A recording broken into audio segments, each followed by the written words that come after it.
I remember the first time I played Bioshock Infinite. After climbing the lighthouse and launching up to Columbia, going through the baptism/drowning, and walking through the streets drenched in sunlight, I came across this barbershop quartet.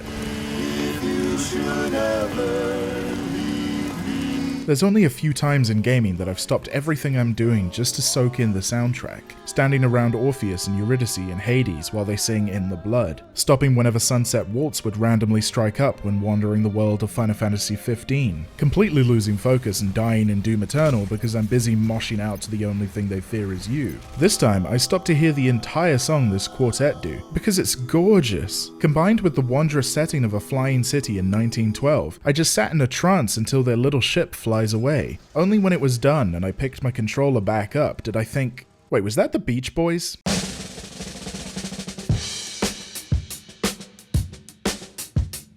Okay, I love this kind of pop remix in media. It leaves a really distinct impression on me every time it happens, and I'm surprised I don't see it very often. This is a very specific niche of soundtrack, and I want to be clear about what that is. I'm not talking about needle drops like those found in Shrek or Suicide Squad, where any pop song can be played on the soundtrack regardless of whether it's anachronistic, as long as it suits the theme or content of a scene, though thematic relevance does play a huge part in what I'm talking about. It's not like fourth wall breaking music, like the ringtones heard in Final Fantasy Advent Children or Kingdom Hearts 3, which are jingle versions of tunes found in the soundtracks of the original games, though that incongruity is definitely also present. It's not even entirely about diegesis, even though that rendition of God Only Knows and many other songs in Bioshock Infinite are diegetic, i.e. sound coming from within the world of the story, as opposed to non-diegetic sound, like the orchestral soundtrack that only you, the audience or player, can hear. The music playing on, say, Butcher's radio, Star-Lord's Walkman, or Baby's headphones are the original songs played wholesale in their original formats. Nor is it a combination of all three of these things, like Deadpool playing Careless Whisper on his phone in movie, which then starts playing more cleanly as part of the soundtrack, which is then backed up by Deadpool himself singing it in voiceover.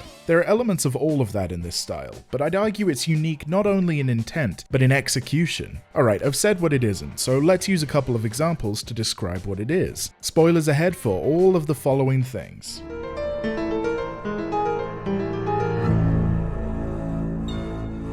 The Westworld TV show famously did this all the time, and I could probably make a whole ass video exclusively on the remixes in Westworld. To briefly outline the setting, Westworld is a theme park imitating the frontier west populated by lifelike robots called hosts, where the ultra-rich can pay to visit and indulge in whatever they want to do without any consequences. As you can imagine, it's mostly fucked up. While the story is set vaguely in the future, in Westworld and the other parks, the guests are meant to immerse themselves in the setting, so the hosts are programmed to not be able to see or react to anything out of their time, and the park itself is cleared of anachronisms. Except one thing. The music. All throughout, but especially in the saloon the Mariposa, there are player pianos merrily churning out pop ditties from the 21st century, from Black Hole Sun to Back to Black.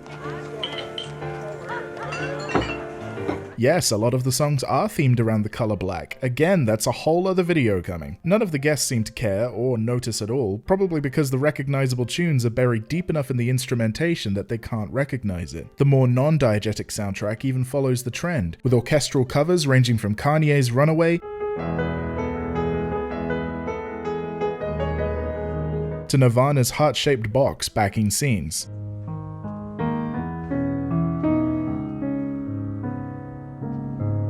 In-universe, the people that create the park's narratives, like Ford and Sizemore, are dramatic little gremlins who will not allow their creative vision to be stifled, so they sneak these things into the park to express themselves creatively within the narrow confines of period accuracy, whether that's basic bitch Sizemore backing Hector's big heist with Paint It Black,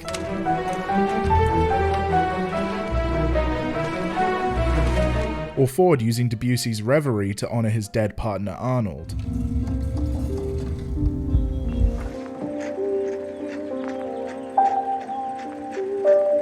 They're consciously doing it because they just like the works they're using. I'd like to quote Shakespeare, John Donne, Gertrude Stein. I admit the last one is a bit of an anachronism, but I couldn't resist. On the one hand, you can appreciate these for the same reason. Fun purely on an aesthetic level, with standouts being a sitar cover of White Stripes' Seven Nation Army, introducing us to the British Raj-themed park. and a dance sequence in the feudal Japan-themed Shogun world backed by a Japanese quartet covering Cream by Wu-Tang Clan.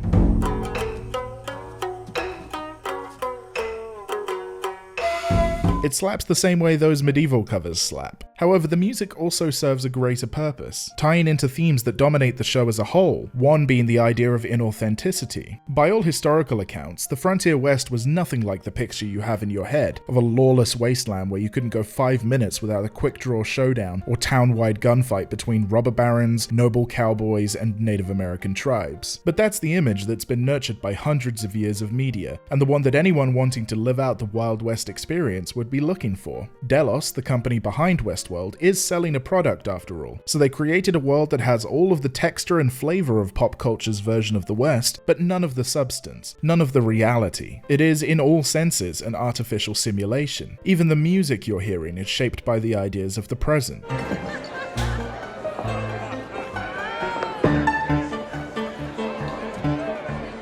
The remixes also add to the theme that, to the guests, their experiences in the park are unique and authentic. But behind the scenes, the storylines that play out in the park are tightly controlled and monitored. In order to achieve their true goal of creating digital copies of people, Delos actually requires a baseline series of repetitive looping scenarios to see how each guest reacts differently. There's also no small element of corporate cynicism, laziness, and lack of imagination at play here. When Maeve's gang make their way to Shogun World, they encounter near copies of themselves playing out the same stories they did in Season 1, but Japanese. When they confront Sizemore, the head writer of the park, about this, he says, "Yes, fine. I may have cribbed a little bit from Westworld. Will you try writing 300 stories in 3 weeks?" I could find 1,000 examples of corporations slapping a new coat of paint over the same packaged and repackaged artistic product and selling it to you like it's a new experience, or of a piece of art being compromised by the relentless specter of deadlines and crunch culture, resulting in underdeveloped or unfinished work, and reusing the orchestral cover of Paint It Black just with a bit of added Japanese-sounding flair is the cherry on the cake. Probably my favorite example of remixed music in the show is the use of Radiohead's exit music for a film in the final scene of Season 1. As Ford begins his speech, the ever-present player piano strikes up a fairly faithful strings cover, as is standard for the show.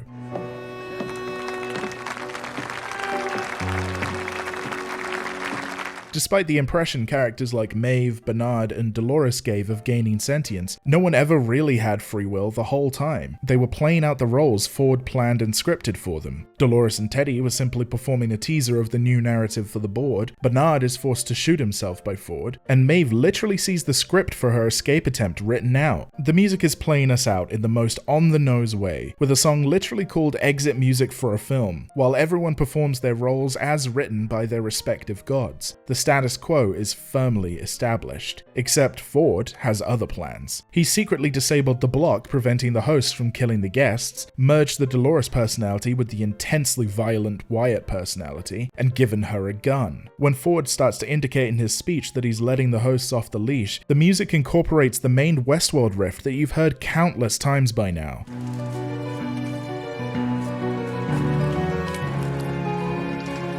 Then, all of the hosts rebel. A mob of armed hosts crash the party, and Clementine shoots William in the arm. Maeve rejects her programmed self-interest and gets off the train to look for her former daughter in the park. And Dolores shoots Ford in the frickin' face. Yeah, right to the back of my frickin' face. All backed by this combination of Radiohead and the Westworld theme. It's the soundtrack of the evolution of the hosts. They start with a foundation of what was written for them, grow to become something more, and now they're literally marching to their own tune.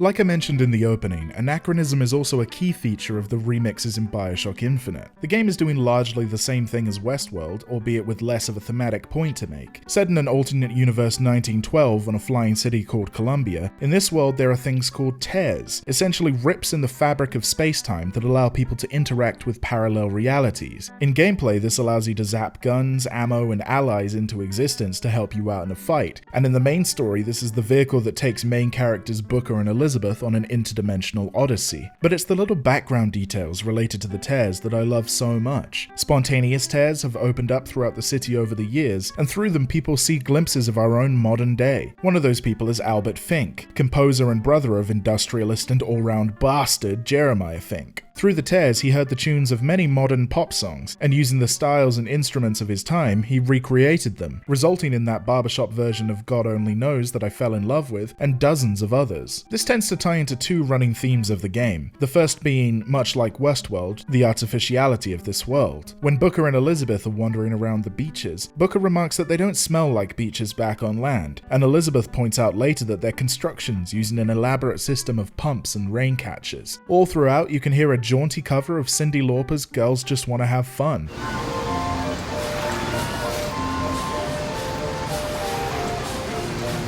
Something close to, but not exactly like reality. The people of this city are living in a bubble, physically cut off from the rest of America and equally isolated from dissenting ideas or perspectives, experiencing a fraudulent funhouse mirror version of culture. As inevitably happens with bubbles, the fragile Columbia is about to burst, in this case with a violent revolution. Likewise, that level on the beach is the first time that Elizabeth has been outside of her tower, and from there, gradually her naive assumptions and wonder at the world are stripped away, her journey soundtracked by a sham, a copy. Back in the tower, Elizabeth opens a tear to 1980s Paris, and we hear a glimpse of Tears for Fears' Everybody Wants to Rule the World. Whoa! Later, in a ruined, dark room, we hear This World's cover on a phonograph. The second theme is that of the American dream, and capitalism as a whole, being built on a foundation of theft and wrapped in a pretty package. I could be here all day, listing off all the ways Comstock built a monument not to God, but to capitalism, from placing his beloved wife's grave in the middle of the shopping district, so that people would feel compelled to buy things while they go to mourn their idol, to Fink paying his workers in script so they have no actual money, and can only buy things from Fink himself. Suffice to say, Columbia is geared around paying people very little, and earnestly getting them to spend it. Put that against the genocidal campaign of colonialism that spread across America, the idea of manifest destiny fueling entitlement to the land, and the country's history of racism and classism, and having this capital of American exceptionalism's music industry being built off of stolen songs makes perfect sense. Speaking of things making sense, and I can't believe I didn't know this before, but the character and in-game model of Albert Fink is based off Scott Bradley, aka that guy that started Postmodern Jukebox. Bradley did the arrangements of several of the songs found in the game, including the absolutely bangin' Tainted Love cover.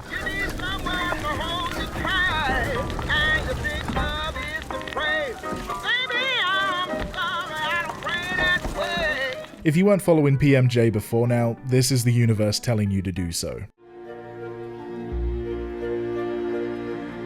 The Batman opens with breathy Gimp the Riddler peeping on the mayor and his family at home, backed with a rendition of Ave Maria. As the scene progresses and Riddler attacks the mayor, a minor orchestral version of the tune arranged by composer Michael Giacchino continues playing, and will go on to play throughout many of Riddler's scenes. I don't think it's much of a stretch to say that this is Riddler's theme tune, and alongside Batman's own two-note motif, is one of the main themes of the movie. A bit of background on the Riddler and the setting of the Batman. Back when Bruce's dad Thomas was running for mayor, he announced the Renewal Program, a charitable fund with millions of dollars pumped into it, dedicated to fixing Gotham's many problems. One such beneficiary was the orphanage in which the Riddler grew up. His choir even performed for the Waynes at an event. As we all know, because they won't stop fucking showing us over and over again, the Waynes were murdered and Bruce spent most of his youth focused on perfecting his Halloween costume, training to more effectively beat up the mentally ill and avoiding therapy at all costs. This left the Renewal Fund to be looted by the organized criminals of Gotham as their personal pot of gold for bribes, hits, whatever you can think of. What it wasn't used for was for maintaining Riddler's orphanage. So it's a horrible childhood of endless suffering for him and the other children. Years later, now working as a forensic accountant, Riddler begins to uncover the conspiracy rampant in Gotham, murdering everyone involved in corrupting the city and its institutions. So why Ave Maria?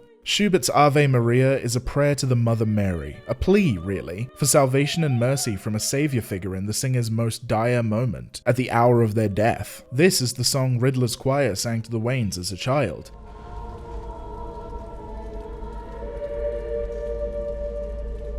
The hell is that?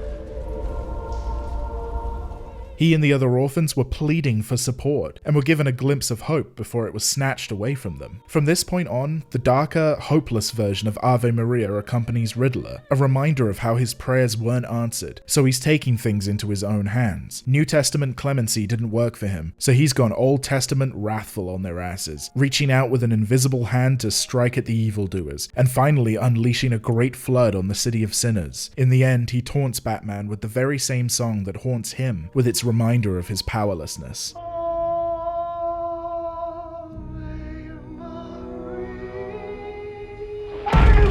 It goes even further though, given most of the main characters of the Batman are motherless. Bruce's life was defined by the death of his mother, Riddler's orphanhood likewise shaped him, and Selina's been seeking revenge for her mother's murder by Falcone's hands. Why wouldn't these people be soundtracked by a plea to a mother? The mother, a plea that will go unanswered. That's why it's great that it's not just Schubert's Ave Maria played verbatim, it's this horribly grim reworking of it, because this world has proven that the song is a lie.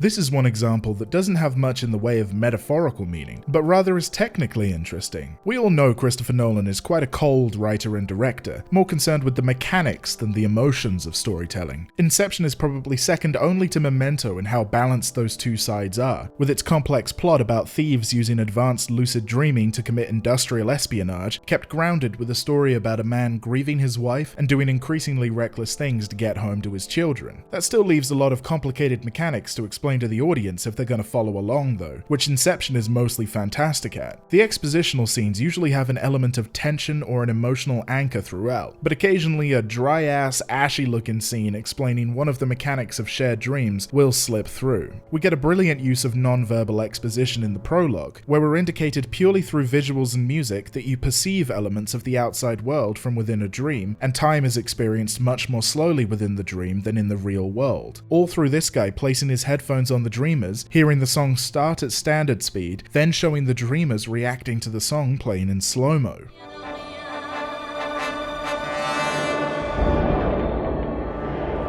This then gets shored up by actual dialogue when Arthur and Cobb explain to Ariadne that brain function is faster in dreams, so your perception of time is slower, about 12 times in fact, resulting in 5 minutes feeling like an hour in a dream. Yet another conversation later reveals that the effect is compounded by entering a dream within a dream. We also learn from Arthur that they use music to signal to the dreamers that their time in the dream is running out, working both as a timer for them to get the job done, and allowing them to coordinate things like kicks to get back up to higher levels of the dream. The song the team use in their jobs is Edith Piaf's Non, je ne regrette rien.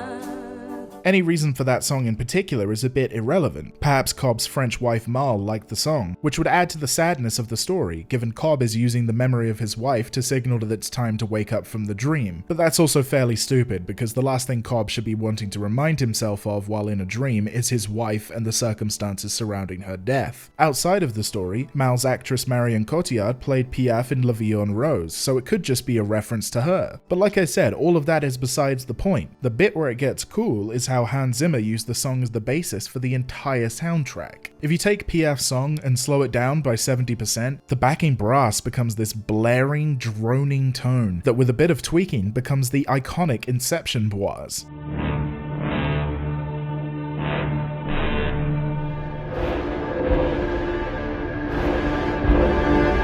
Which is amazing because it's working on so many layers. Get it? Because dream layers? Okay, cool. On the one hand, it's aiding immersion by blurring the line between diegesis and non-diegesis. The characters are essentially hearing and reacting to the soundtrack, which is made up of in-story elements, just as you react in much the same way to the same music. It works on a technical level because it's signaling to the viewer how deep into the dream they currently are, based on how slowly the song is playing and how far apart the bois are, like measuring your distance from a thunderstorm. An orientation aid, and let's be real, they probably needed every bit of help they could get on a story as twisted as Inception's. And finally, it's useful as a means of mounting tension, functioning like a ticking clock for the gang to race against, riding up the wave of ever-quickening music to the real world. Honestly, the biggest tragedy of modern music scoring is that lazy motherfuckers looked at the success of Inception's harmony between story and score and went, big bois, make big feel, make more big bois.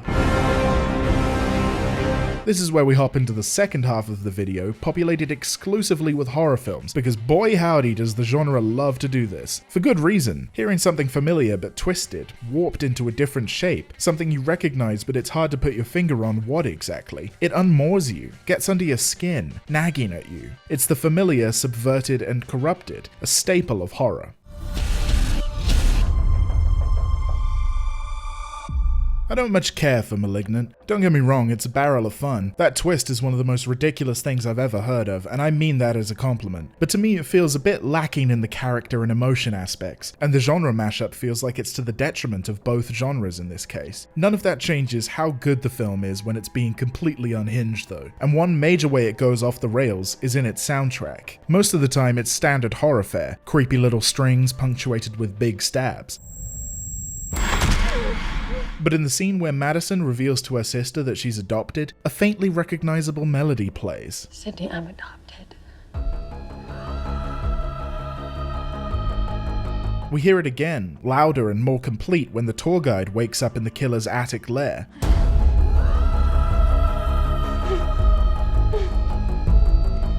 And at this point you might correctly guess the tune. It's Where Is My Mind by the Pixies.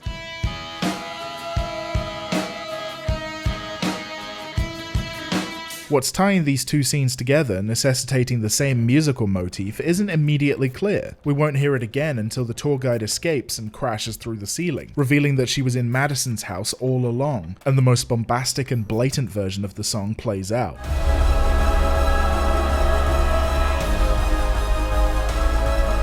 So you may be thinking at this point that the music is painfully literal, that they used Where Is My Mind because Madison is insane and has no idea that she's actually the one committing the murders. But then comes the twist, and that interpretation evolves somewhat. Madison had half-absorbed a twin in utero called Gabriel. He had a face and arms on her back, and retained consciousness in their shared brain. A team of doctors at a private facility surgically removed most of Gabriel and pushed his face into Madison's skull, where he lay dormant for years until he regained the ability to take control through a mix of absorbing Madison's unborn children and her abusive husband giving her a wound to the back of the head. Now Gabriel is taking over her body, squeezing his face out from her skull so he can see, and hunting down the doctors in revenge. If you haven't seen the film and you're still watching this bit, I'm so curious. How do you feel right now?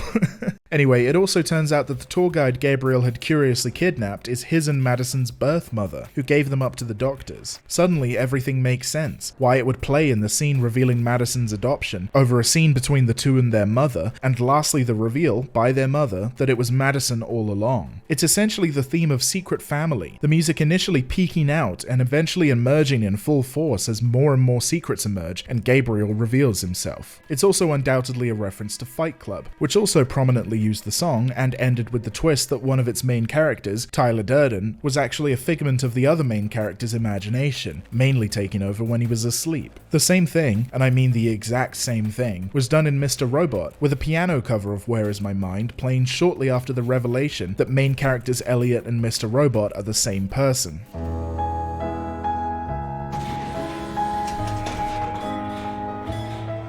That show is a little more blatantly inspired by Fight Club in its themes and structure than Malignant, which oddly adds to Malignant's charm for me. Its presence here, without any other context, establishes Where Is My Mind as the two characters are actually the same person theme song across all of fiction. I don't think this is the last time we'll hear this.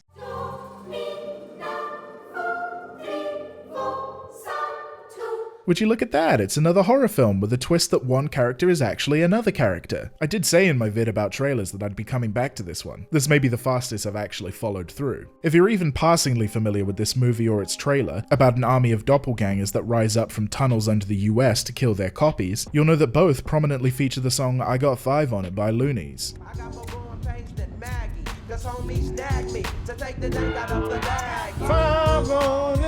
If you were really stretching, you could link the lyrics about people chipping in to buy some weed to the film's themes about collective action through charity or flat-out communism. It's also just a bit of a creepy sounding track, can't discount that. But if you asked writer-director Jordan Peele why he used that one in particular, he'd tell you that it's not so much about the song itself. Peele has said before that he wanted a relatable moment where parents sing a song from their youth and have to confront the awkwardness of the song's meaning with their children. What does I Got 5 on it mean?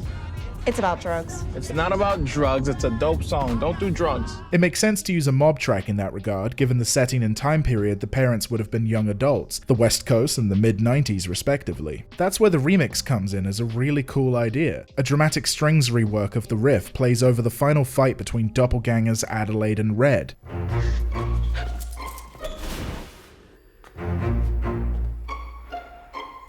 Much like in the car, this is the past coming back to haunt the characters, taking a trip down memory lane to the place where the two first met and swapped places, except this time the stakes are far more deadly, necessitating a darker take on the song. Another cool thing is that the track on the album is called Pas de deux, literally step of two, a term for a dance duet in ballet. The scene cuts between their fight and a younger Adelaide performing the Pas de deux from the Nutcracker, itself a possible reference to the idea of giving life to dolls or artificial people, or Red's talk about a little girl playing with her dolls. More importantly, Red mimics the dancing down below, implied to be the moment the rest of the Tethered started to worship Red as their savior, and the two clones form the duet of the piece. From the start, it was used as a signifier that Adelaide doesn't belong, as she doesn't click on the downbeat in the car, and here at the end, it soundtracks their fight for dominance and control over their shared life, and who gets to remain above. Westworld wins on pure variety and frequency, but Returnal might contain my favourite single instance of a remixed pop song. But for any of it to make sense, we need to do a bit more backstory than the rest. So Returnal is a hard game. A fucking hard game. Combining bullet hell gameplay with roguelike mechanics, including permadeath, results in this palm-sweating, carpal tunnel-inducing mad scramble to survive, even at the highest levels of play. After about 100 hours, from a new save I could pretty confidently make it to the Citadel and beat Nemesis without coming close to death, but from there on... It's not looking good, Bev. It's not looking good. The point where the needle drops in this game is right where it had hit you the hardest. For context, you play as Celine, a pilot who's crash landed on Atropos, a planet populated with hostile aliens and robots, seemingly remnants of a destroyed civilization. When you die, and you will die fairly soon, you find that Celine is caught in a death loop, returning to the crash site every time to begin her journey anew. Her goal is simple: reach the mysterious white shadow signal that brought her here, and hopefully find a way off the planet. Once you get to grips with the world, you begin properly, setting off through a murky forest and taking down the first boss, Frike. In this forest, you impossibly come across a replica of Celine's own house, where you experience ominous visions of an astronaut and a child. You cross a vast desert and ascend a towering mountain to defeat the second boss, Ixion. This takes you to a looming citadel, where you battle your toughest opponents yet, before facing off with the Nemesis, a ridiculous, bombastic, reality-warping sequence that carries all the hallmarks of a final boss, not least because it's taken dozens of hours to get here. Finally achieving victory, Celine finds out that White Shadow is an SOS beacon and calls for help. A cutscene plays out, showing Celine being rescued and taken back to Earth, where she lives a full life, getting married, and never forgetting her experience on Atropos, but certainly moving on. She eventually passes away, and from her POV, you're lowered into a grave where we fade to black. With a gasp, Celine awakens back on Atropos, back in the forest where it all began. You realize with a horror unmatched by most other pieces of media that she's still caught in the death loop. It doesn't matter where she dies, it doesn't matter when she dies. When she dies, she will return to the crash. You might rightly feel like yeeting your controller, uninstalling the game, and moving on to something more forgiving. You are, at this point, less than halfway through the game. The prospect of doing all of this again, after finding out that essentially there's no escape, Hell no. except something's different. It's daytime for a start, when previously it was always night in the forest. The world also seems aged, and you remember that time doesn't reset when Celine dies. The world doesn't go back. You encounter your own corpses throughout the game as a risk-reward mechanic. All those years Celine lived on Earth also passed here. I wonder what else has changed. And depending on your level of curiosity and patience, that might be all it takes to hook you back in. So, still reeling from the twist and furious at having to do this again, you charge back through the forest, and out of nowhere, you hear a melody play. It's not even the soundtrack, it's on Atropos. Celine can hear it. She hears the music too. Your goal, usually to collect some keys or defeat some boss, becomes follow the music. It'll echo through the forest occasionally, like the calling of a siren. The house is still here, and in one of your journeys through it, Celine will play the same melody on the piano.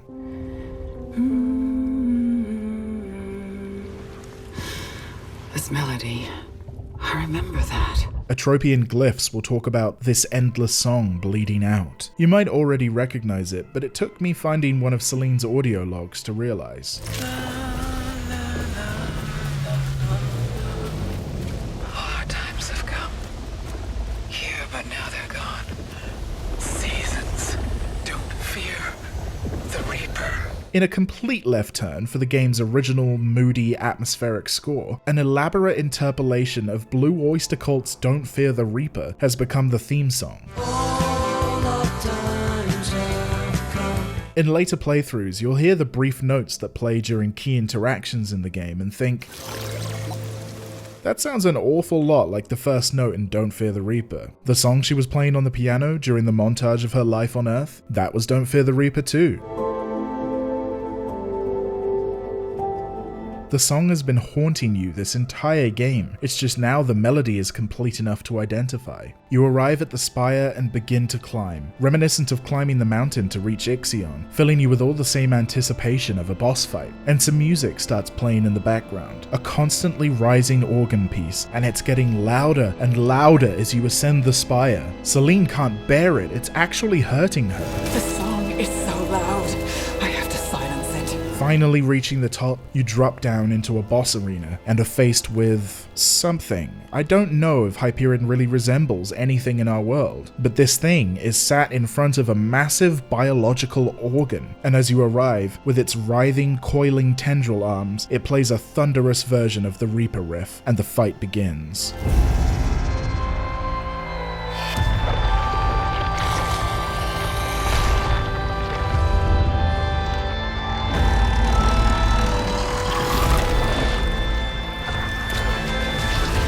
Song.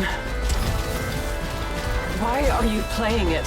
While certainly not the hardest, given the experience you'll have at this point, I've literally never died to this guy, but that piece of shit Frike had me like 5 times when I first started. This is undoubtedly the best boss fight in the game. The atmosphere in the lead up to the fight and throughout, the way that the organ pipes themselves spew projectiles at you, the way that periodically Hyperion will teleport back to the keys and play that impossibly cool riff again.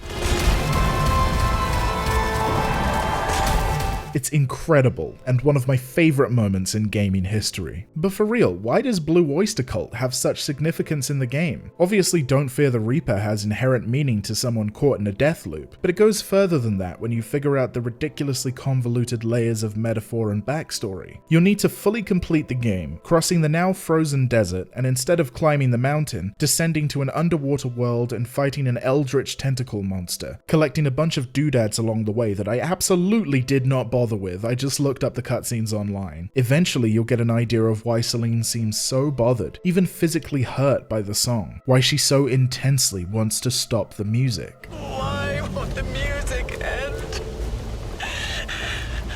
I silenced it, but now it's stuck inside me.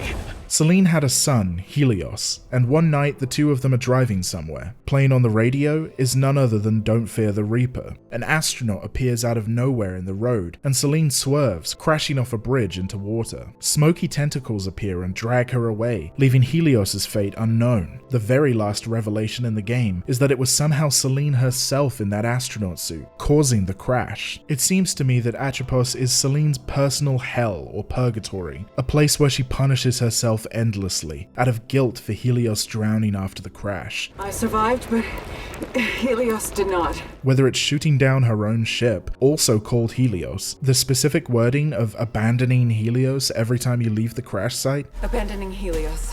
swerving off the bridge, or causing the crash by standing there in the first place, blame is always placed on Celine. In mythology, Hyperion is the parent of Helios, the clash between the two of you reinforcing this idea of Celine inflicting the game's many punishments on herself. In-game collectibles suggest that Celine may not have been fit to drive, and you can assume it's for psychological reasons, given the ridiculous amount of pills in the house. Don't Fear the Reaper is the endless reminder of Celine's guilt over her son's death. Finally.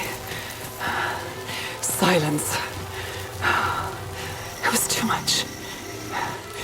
Too much. The way the damaging projectiles come from the organ itself, it's a literal embodiment of how much pain the song inflicts on Celine. Having the song played this way, on an organ, often found in churches, by an imposing boss on a planet populated by demonic figures, is a genius move, emphasizing the feeling that this is divine punishment, that Celine is in hell. Every note feels like the strike of a gavel, passing down judgment, and it will never end. You may kill Hyperion and temporarily silence the music, but the second you lose, it's right back to the beginning to be tortured by the memory, over and over and over again.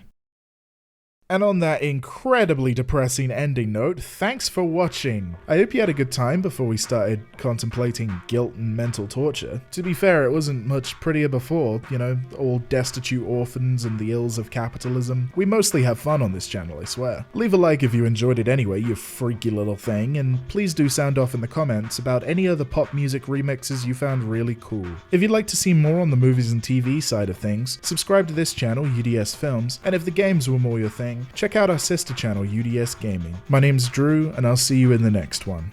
Bonsoir!